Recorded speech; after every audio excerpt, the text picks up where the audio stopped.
Hello' guys welcome back to my channel. আশা কৰোঁ ভালে আছে আৰু সকলোকে কাতি বিহুৰ শুভেচ্ছা জনাইছোঁ। আৰু এই দেখাইছেনে মই এতিয়া ক'ত আহিছোঁ, কমি গৈছে ইয়াত পথাৰত আহিছোঁ এতিয়া। তো যিহেতু ক্লাছ আছিল তো ক্লাছ থকাৰ মানে অলপ দেৰি হ'ল আহা। আৰু এতিয়া মানে ধাননি এইখিনি মোৰ ধাননি নহয়, দূৰত আছে, কিন্তু এতিয়া মানে এইখিনি বেলেগৰ ধান হয়। তো মাজে মাজে আহি আছে এতিয়া। আৰু মোৰ লগত আছে এয়া জজু আছে, নিশ্চয় দেখিছে আপোনালোকে। জজু হেল্ল' কৈ দিয়া। এইটো জজু আছে।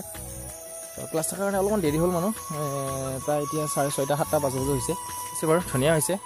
দিনতো অহা নহয় তেনেকৈ, ভাবিলোঁ ৰাতিয়ে কাতি বিহু বুলি এটা মানে সৰুকৈ ব্লগ এটা বনাই দিওঁ বুলি ভাবিলোঁ। তো আপোনালোকে কেনেকৈ মানে চেলিব্ৰেট কৰিছে আমাৰ কাতি বিহু, যিহেতু আমাৰ কঙালী বিহু বুলি কয়, আৰু যিহেতু আমাৰ দুখীয়া বিহু বুলি কয়। এইটো মানে দুখীয়া মানে কি আৰু ধৰক অলপ খৰচাও কম হয় এই বিহুটোত, আৰু মানুহৰ অভাৱ অনাটন যিহেতু থাকেই এই সময়খিনিত। কমন তো মোৰ এই জজ আহিছে, থাকি আহিছিলহি, আহিছে এতিয়া।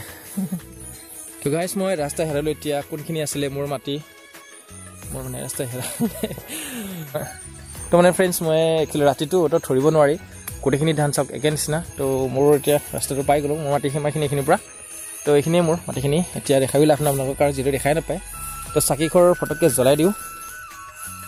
আমাৰ জজৰ ৰাস্তা হেৰাইছে, সি মোক উলিয়াই দিব পৰা নাই ৰাস্তাটো কোনখিনি নাছিলে। অ'কে, এইখিনিতে জ্বলাই দিওঁ এতিয়া। এইখিনিতে আমি জ্বলাম। বহুত ওখ হৈছে ধান, একচুৱেলি এইবিলাক ওখ হোৱাৰ বাবে প্ৰব্লেম হৈছে বহুতখিনি, বহুত ওখ, মোতকৈ পূৰা এক বুকু। তো এইখিনিতে জ্বলাম আমি। তো ৰেডি কৰি লৈছোঁ এইবিলাক। অ'কে য়েছ, এইটো চাওক গাইছ, এইটো পূৰা ৰেডি কৰি লৈছোঁ। আমাৰ জজ মোবাইলটো ধৰিবি নেকি? জজ মোবাইলটো ধৰিবি?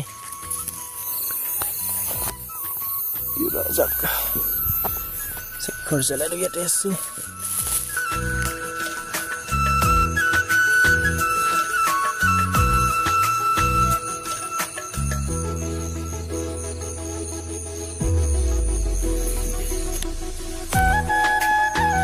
ফাইনেলি তেলটো দি ল'লোঁ। গোটেইকেইটা এনেকৈ জ্বলোৱাই নহয় ঘৰৰ তলে। এতিয়া আৰু যিহেতু আমাৰ আহিব নোৱাৰে আমাৰ শ্ৰীমতী, সেইকাৰণে মই দিবলগীয়া হৈছে আজি, যিহেতু বহুত দূৰো হয় পথাৰৰ পৰা, প্ৰায় 7 কিলোমিটাৰ হ'ব আমাৰ।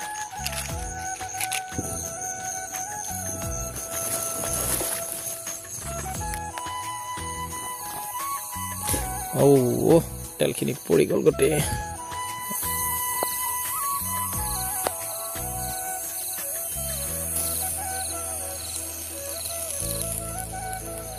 হয়, আশাৰে গৈছে বন্তি।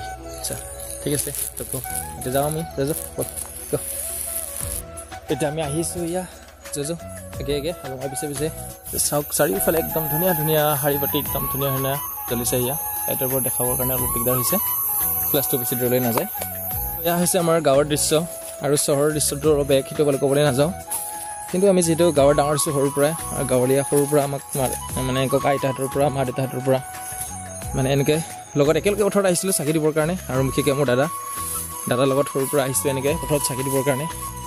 তো মানে এনেকুৱা চাকি দিব অহাৰ যিটো মানে অনুভৱ, সেই অনুভৱটো বহুত বেলেগ একচুৱেলি। এইবিলাক দৃশ্য চাকি এইবিলাক মানে আগতে আমি ঘূৰিছিলোঁ, পলিথিন লৈ বুট মাহবিলাক কালেক্ট কৰিছিলোঁ তাৰ পৰা, আৰু ঘৰে ঘৰে ঘূৰিছিলোঁ।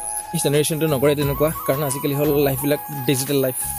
তো ডিজিটেল লাইফ হোৱাৰ কাৰণে চব ডিজিটেল হৈ গ'ল, মানুহৰ জীৱনটোৱে ডিজিটেল হৈ গ'ল। ফাইনেলি আহি পালোঁ ইয়াত ঘৰত, আৰু অৱস্থাটো বেয়া আছিলে, পথাৰত বহুত নিয়ৰ আছিলে, চিকিৰ ব্যৱস্থা নাই। হৈ আছে এয়া পূজা, এইফালে কাতি বিহুৰ, এইফালে এয়া চকী দি আছে। আৰু এইবিলাক আমাৰ গাঁৱৰ সৰু সৰু বাচ্ছাবিলাক, মানে ল'ৰা ছোৱালীবিলাক আহিছে এয়া প্ৰসাদ খাবৰ কাৰণে। আমি আৰু আগতে যিদৰে মানে ঘূৰিছিলোঁ ঠিক তেনেদৰে মানে আমাৰ পৰম্পৰাটো এতিয়াও আছে বাৰু কিছু পৰিমাণে, আগলৈ এনেকুৱা থাকোঁ দেখা ৰাখিলোঁ। ঠিক আছে, আপোনালোকে জন্ম ঘৰত বিহু লৈ সকলোকে কঙালী বিহুৰ ৰাতিটোৰ আন্তৰিক শুভেচ্ছা জনাই আজিলৈকে ভিডিঅ'টো সমাপ্ত কৰিছোঁ। Bye bye.